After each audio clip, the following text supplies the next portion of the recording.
thanks very much again. It's a real pleasure to join this morning, at least from evening for many of you and elsewhere. And we'll just get started. So I guess I like to start simple. This is kind of a perspective of the cardiac cycle. You get about a third of your time for systole and 2/3 of your time for diastole. And for the most part, the heart is able to manage life quite nicely. The issue of a disease, a heart failure syndrome, in which systole, if anything, seemed to be fine, which kind of meant diastole probably wasn't fine, was kind of simplified down to too much systole, not enough diastole by actually one of the folks at Hopkins back when I came here as a fellow way too many years ago.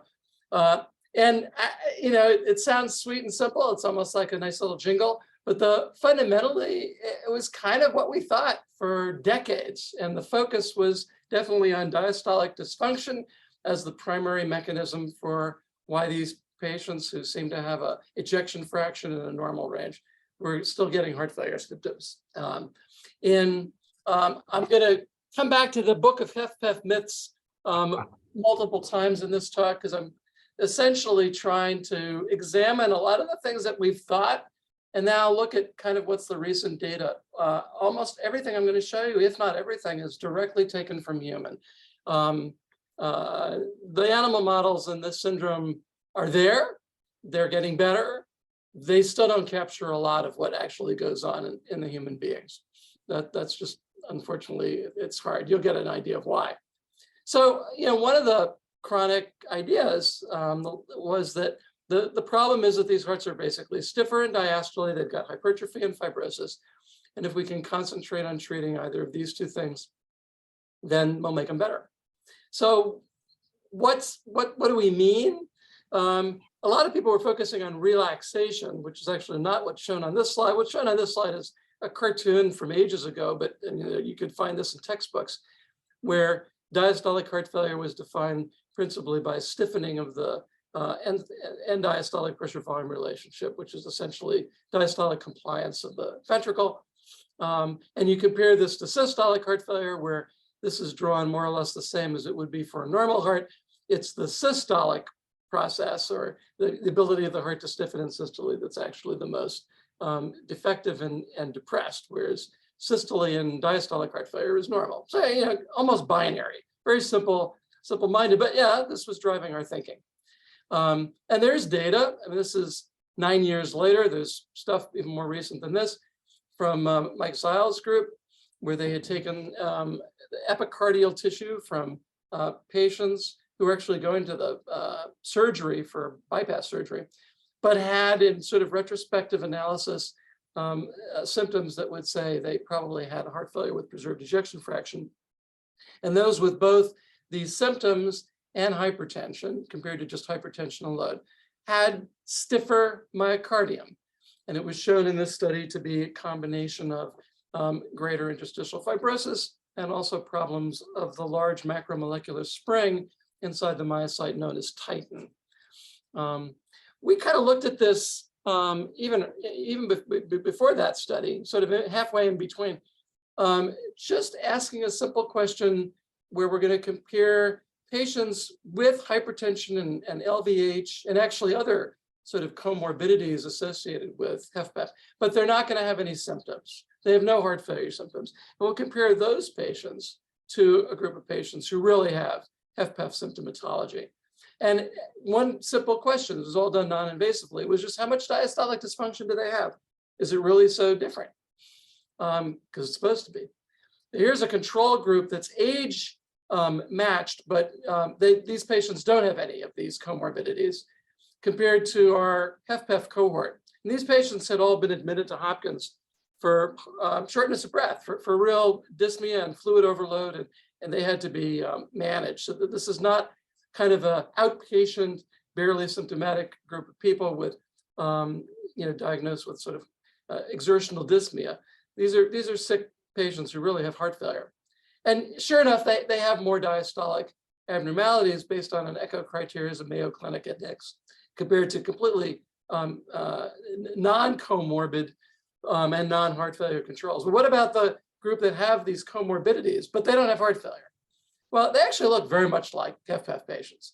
And for me, over a decade and a half ago, this was kind of the beginning of the debunking of a myth that it isn't that they're just so much more diastolic dysfunction. And it has to take a lot more than that to actually produce the syndrome. Is it fibrosis? Well, not so fast. Although you can find fibrosis, and this is now work we published fairly recently from the Hopkins cohort of HFpEF patients in which we're getting endomyocardial biopsies in these patients and looking directly at the tissue. So over 100 patients who had biopsies that went into this study. And in those that are non-amyloid, what we see is basically severe to moderate in only about a quarter. So close to 75% or 3/4 of the patients have mild fibrosis. It isn't all that different actually than what you would find in a donor control heart. With respect to myocyte hypertrophy, about 50%, it's quite mild. Only a very small number actually have severe myocyte hypertrophy, and about a little under 50% have moderate. Turns out we also found almost 18% of these patients had non-diagnosed amyloid.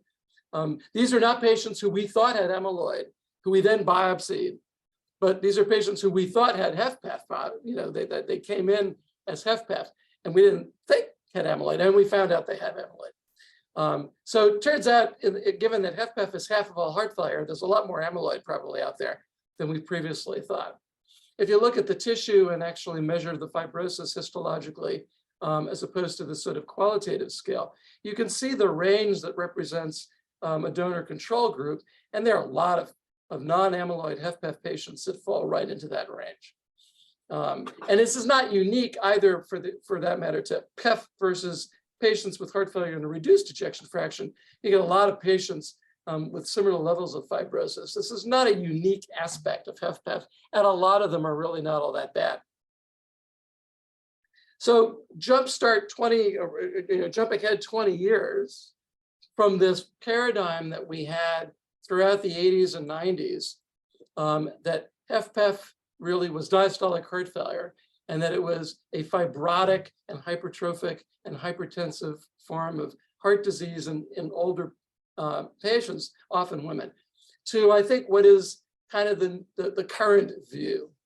And I use a camel, who's definitely has too much straw in its back. And all of these are the various components, the various straws that go into heart failure with preserved ejection fraction. We've expanded our concept of the comorbidities far beyond just heart stuff with LVH and then hypertension, to include prominently aspects of atrial dysfunction, renal disease, chronotropic incompetence, anemia, which is actually common in a fair number of patients. Not severe, but nonetheless there. Peripheral skeletal muscle dysfunction, and particularly on the metabolic side, and fuel uptake. And down here, obesity, diabetes, and metabolic syndrome. And as I would point out, not all straws are the same size. Some of them are really much bigger. And with pun intended, the really biggest straw these days, and this is becoming global, is obesity. Yeah, US is one of the leaders in this, along with components of the Middle East. But these other countries around the world are getting darker too, as the prevalence of obesity has been rising. In the US, over 40% of the population has a BMI over 30, and that's kilograms per meter squared. A fifth of our population has what would be considered morbid obesity, exceeding 35. It's a major comorbidity for many, many medical diseases, not just heart failure or cardiovascular disease. We learned this up front and central when a brand new virus showed up a number of years ago that suddenly was taking over everywhere, and patients with severe obesity were doing considerably worse. These are now really the two most common HFpEF comorbidities. And the issue is that we've had decades to develop treatments for hypertension. We're just getting started with some of the new drugs on the market to begin to effectively treat obesity, mostly by reducing food intake with these drugs. So if you think about the camel, then you could step back and say, okay, so here's another idea. It's not really that the heart's that bad. It's just in a difficult situation. It's got this obese body, it's got dysfunction in the kidneys, and pulmonary, skeletal muscle, vascular, all these other systems are sort of colluding. And basically anybody's heart would struggle. I mean, it's like taking a car that's designed, for a small compact and sticking it into an 18-wheel tractor trailer truck. It's probably going to have a difficult time accelerating. And there's an alternative hypothesis to this, which is actually that the heart is actually messed up. And until fairly recently, I thought the first hypothesis was probably more likely. But I'm now more convinced that the heart is actually messed up. And why? Where did this come from? Well, again, we've been taking these endomyocardial biopsies in HFpEF patients. And these aren't from the left side. We don't go into the left ventricle. We are taking them from the right ventricular sort of mid-septum. But in work that we published that I'm not going to show, but I'll show other data from the same paper, we've sort of looked at when we have the whole heart, where we've done comparisons, and at least this side of the septum and this side of the septum look pretty much the same. I don't know about the LV free wall in all cases, although from a transcriptomics level and other forms of heart disease, that they all look pretty similar.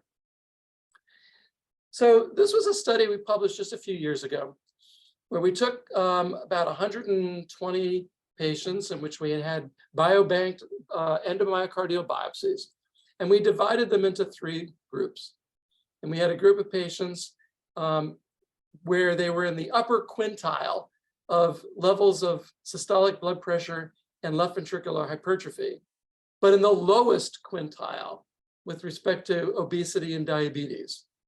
And we gave these simple, what quintile you're in, you got sort of a score, 0, 1, 2, 3, 4, and we create a ratio. And so they're going to have the highest ratio. And then we have the opposite group, the blue group. They're going to have the most obesity and the most diabetes, but the least amount of hypertension and hypertrophy. So they're down here. And then we got a group of patients. Each of these are roughly 15 to 20 patients that are right in the middle. They're going to have just as much hypertension and hypertrophy as the red group, and they're going to have just as much obesity and diabetes as the blue group. So by average, when you create the ratio, they should fall in the middle. And the BMIs follow the way we described it, and their LV mass indexes as we described how we created these groups, as are their systolic blood pressures. And importantly, they all have basically the same, not normal elevated, but similar pulmonary artery systolic pressures, pulmonary artery capillary wedge pressures, ejection fractions. Very, very few of them are anywhere near 50.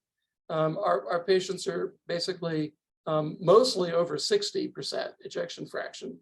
And perhaps not surprising, but wasn't really into any of the calculations of coming up with the groups. Their log NT-proBNP levels, as a log scale, is about an order of magnitude greater in the group that has mostly hemodynamic load type phenotype and the least amount of obesity. So what is their sarcomere doing?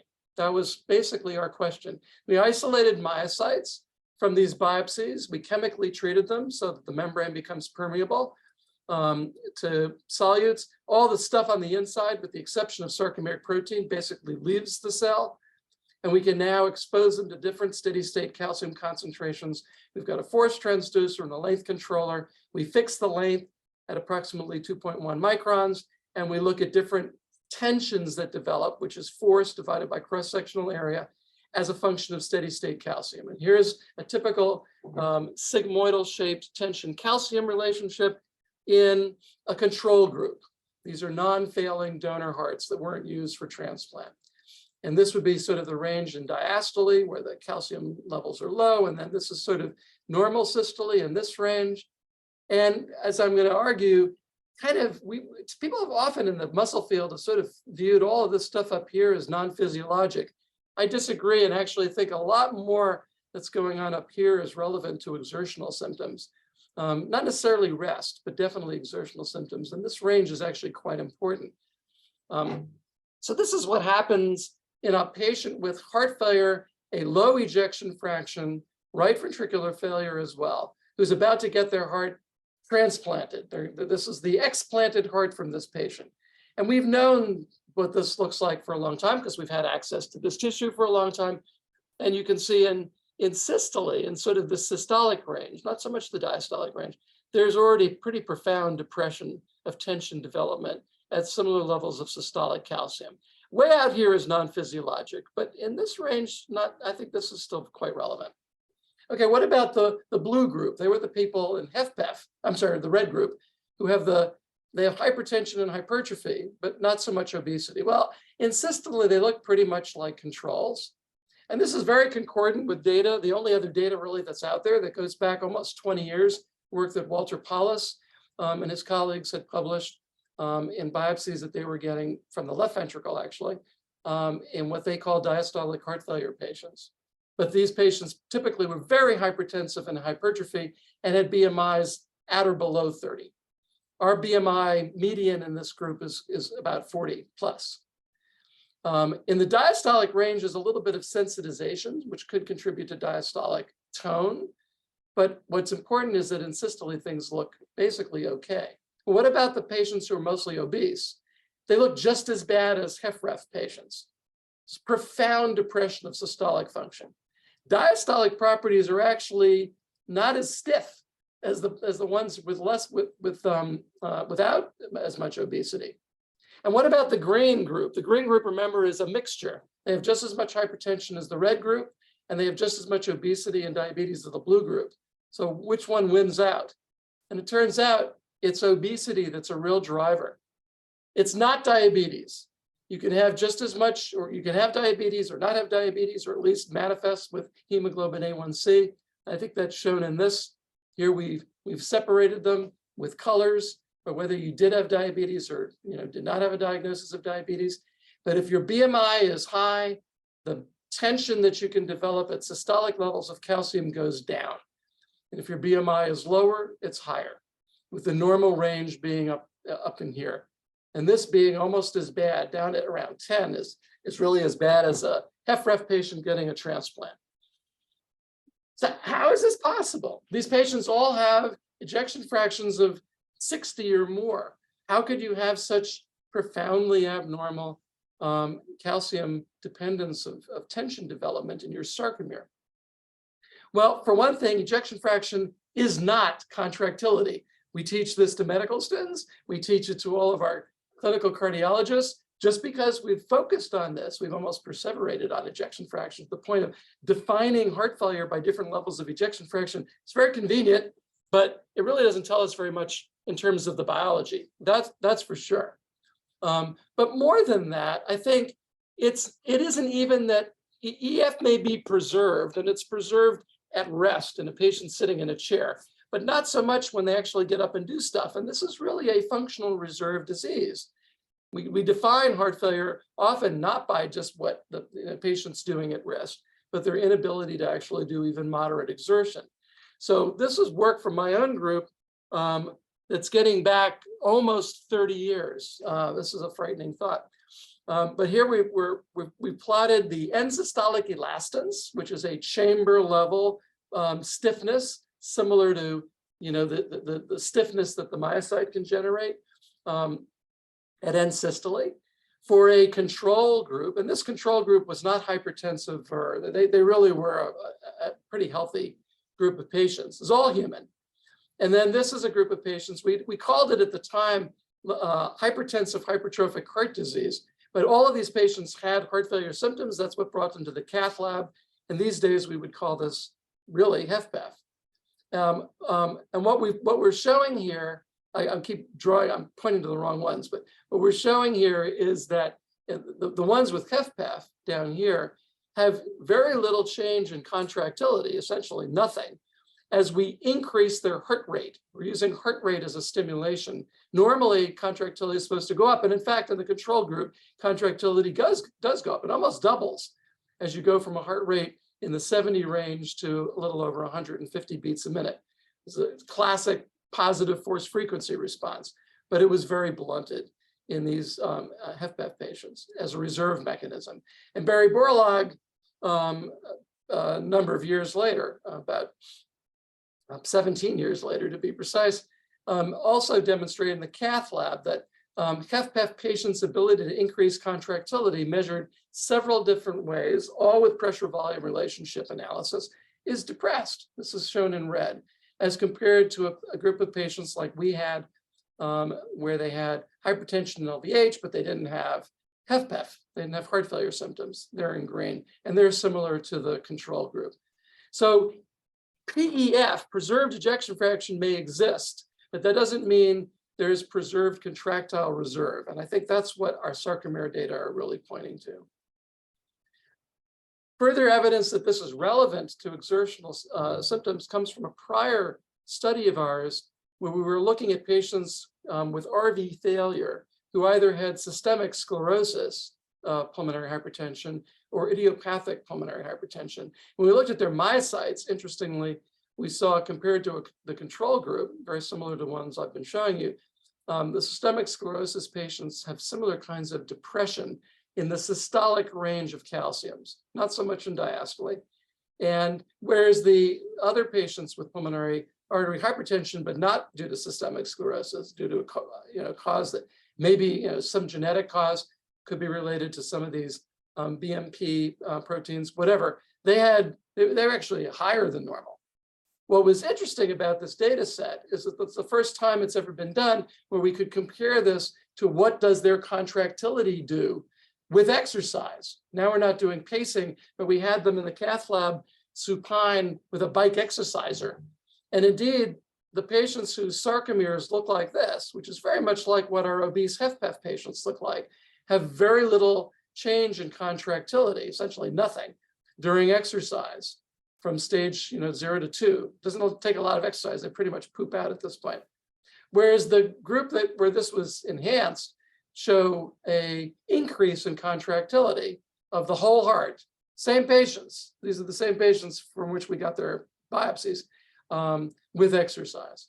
So I do believe that rather than just dismissing what goes on up here as non-physiologic, because these are high calcium levels, I think it's really the thing that's correlating the most to actually exercise reserve contractility. And in studies that are ongoing, we're now in the HFpEF population, we're now looking at structural abnormalities in the sarcomere, trying to understand why obesity is doing what it's doing. We've been looking at whether we can reverse this by changing post-translational modifications. I'm not showing this right now because this is still unpublished data, and this is going to be publicly posted, but it's coming. And we're looking at various ways of activating, really enhancing sarcomere function, something that we didn't think we needed to do in a patient whose disease was called preserved ejection fraction. But I think with the growing population of severely obese patients, this is really what we need to do. And we should be able to target it to the right ones, really kind of looking at their body mass index. It may not actually take that much more personalization than that to get started in targeting the right people. I thought I'd give you just a hint of what the structural things are that we are now doing. This is a paper that's in press. It just was accepted recently. It'll be out shortly in circulation, where we're looking with X-ray diffraction patterns in human biopsy material to visualize the distance between the myosins, which is what's known as lattice spacing, as well as the interaction distance between the myosin, the larger circles, and actin myofilaments, the smaller purple circles. And this ratio of this distance to this distance is classically used as a marker of engagement of the thick and thin filaments. Just a blow up where you can see these diffraction intensities in the meridian to determine these differences. What's shown here is what happens in a non-failing control. These are going to be patients with HFrEF, not HFpEF, but HFpEF's coming. And at high calcium, you can see this, this I11 to I10 ratio basically goes up. So we're getting more engagement of the actin and the thin filaments with myosin. And in a group of patients who have compensated right ventricles and HFrEF, this also goes up significantly.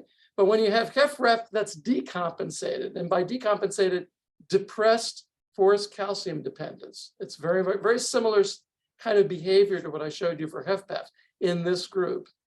What's striking is that now, even by increasing calcium from, this would be 10 to the -8, so 0.01 micromolar, really low diastole, to 10 micromolar, very, sort of really super activation state. There's very little change in these distances. There's a structural impediment to contraction that's taken place when we're seeing this. So we're trying to tease out that role in HFpEF now. With all that heterogeneity on the camel, another myth would be that there's no way to find consistent molecular signatures because everything's going to be too complicated and there are too many comorbidities. And I think that turns out to be false. And that was based on a study also published just about 2 years ago, where we did transcriptomics in patients with HFpEF and HFrEF and our donor controls. And with principal and component analysis, you can see these things really do separate pretty clearly. So at least at the transcriptomic level, this HFpEF signature is different from HFrEF and more cohesive, despite all the different mishmash of comorbidities. And if you adjust this for sex, age, BMI, glomerular filtration rate, and diabetes, you still basically get separation. The vectors all shift around. That's what happens with principal component analysis when you introduce other terms, other vectors. But they're still basically separated. So that begins to take away from the idea that if this is going to be hopeless to ever kind of target a molecular signature, a particular molecular target, because it's, everybody's going to have too much of different things and it's all going to be complicated. If you look sort of a little more granularly at what's going on with genes that are upregulated, a lot of the upregulated genes turn out to be in the respiratory chain, electron transport and oxidative phosphorylation. Interestingly, as we're about to report, at the protein level, things are quite different than this. This may indeed be more of a genetic nuclear response to what's going on that's actually depressed at the protein level. But nonetheless, what was important here is that this seems to be very correlated with BMI. So being obese is one of the contributors to whether these things are going to be up or down in a HFpEF patients. This is purely in HFpEF.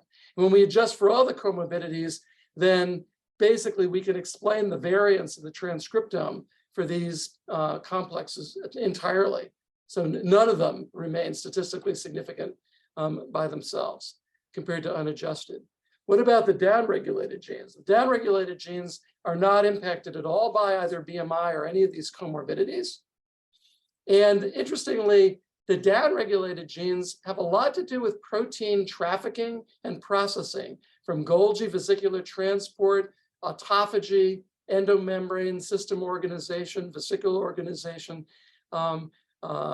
localization of nucleus. I mean, it's a very interesting and cohesive set of genes.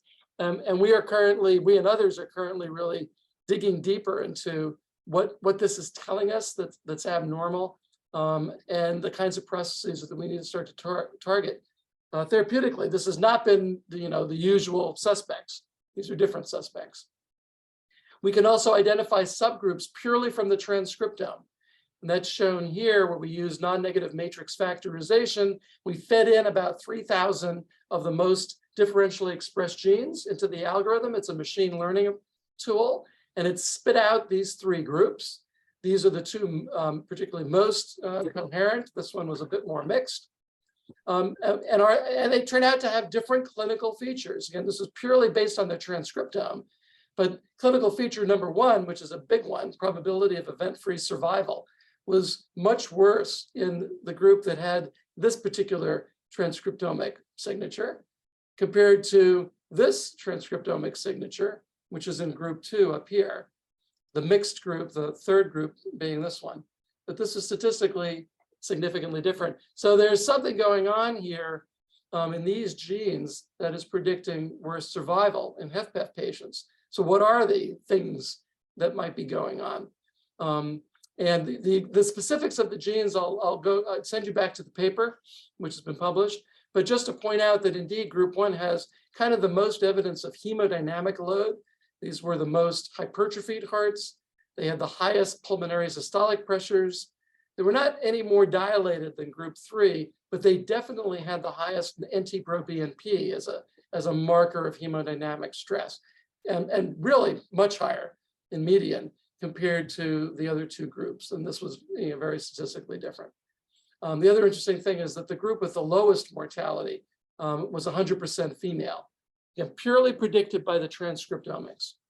So this is work in progress to further try to figure out whether we can come up with identifying specific subgroups really based on molecular signatures, not just clinomics, not what's going on necessarily in their blood.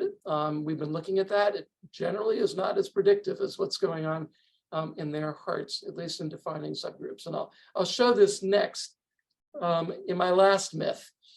So because these patients, or many of them, have marked obesity and type 2 diabetes, we would anticipate that they can't really metabolize glucose.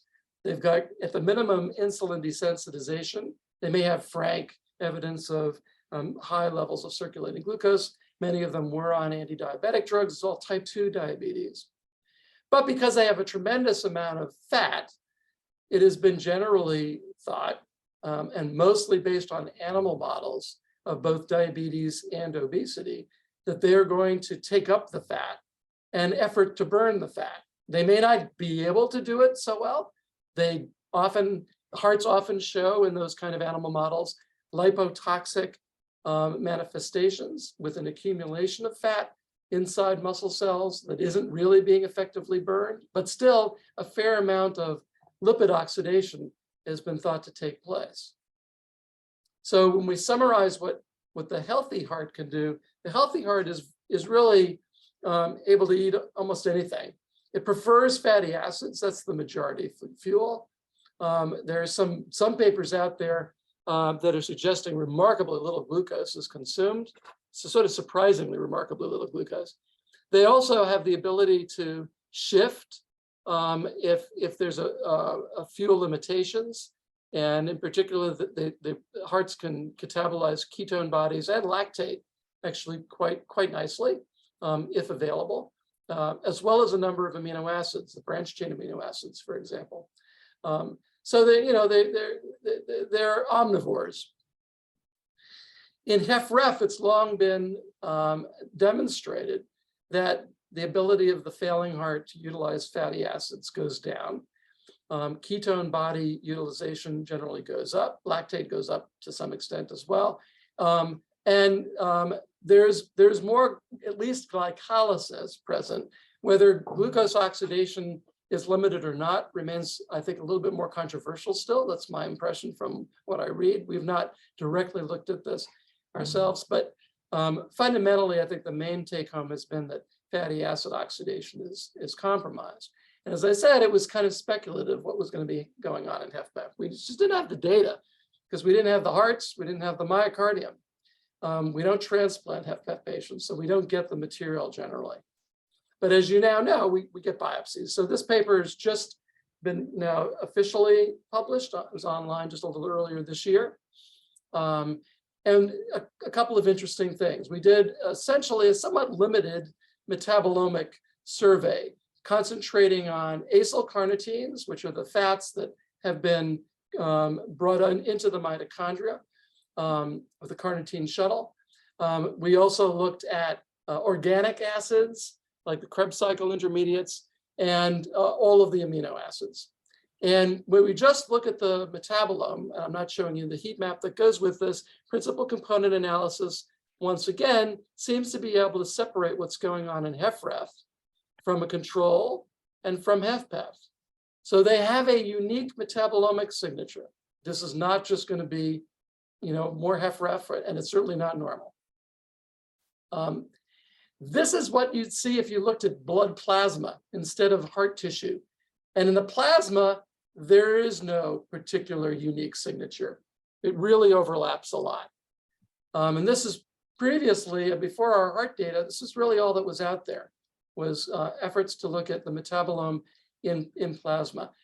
There are things in plasma that are interesting, but I feel pretty confident they're not reflecting what's going on in the heart very well at all, if at all. And I think that may be true of a number of other kind of biomarkers that people have been looking at in plasma. They probably are coming from other sources, lung, vasculature, liver, kidney, I don't know. But the heart is not a major source, I don't believe. One of the interesting real surprises in this study is that fatty acid oxidation, instead of being up, which is what has been described in HFrEF, is actually reduced. And the signature at the transcriptomic level is shown here, highlights this already, because you've got genes for PPAR alpha, PPAR gamma, phosphoprotein lipase, lipoprotein lipase, sorry, tongue twister, CPT1A, and CD36. These are fatty acid uptake, key uptake proteins, both into the cell and then into the mitochondria. These things are all down-regulated, and we're seeing similar sorts of changes at protein levels also. If you look at the metabolites, the acyl carnitines, and this is a flower plot where the vector, the farther away you are from the origin, the higher the magnitude of the particular species, going from 8 carbon all the way over to 22 carbon around this way.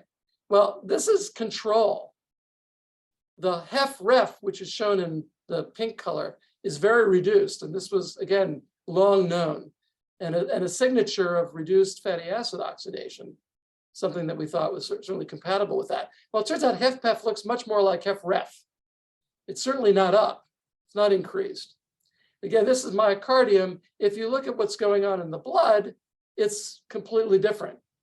And if you had just done your metabolomics analysis from the peripheral plasma, you wouldn't have recognized that there's something very wrong and very limiting about what's going on with fat metabolism in the heart muscle itself.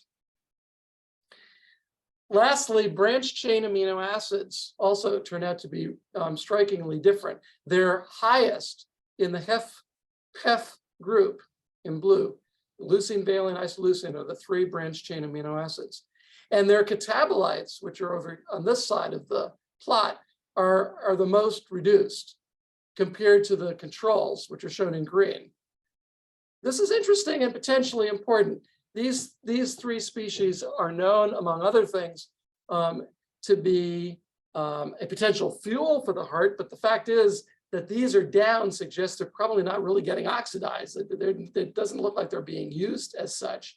And their levels are higher, I think, presumably because of a bottleneck of catabolism, but importantly, they can also then stimulate enzymes such as the mTOR complex, which can be pro-hypertrophic and actually favors glucose over fat, tends to be lipogenic, and engages in a number of behaviors that in a failing heart are probably not all that useful. They're, if anything, a bit more maladaptive. And this just sort of summarizes all from this paper, what's going on.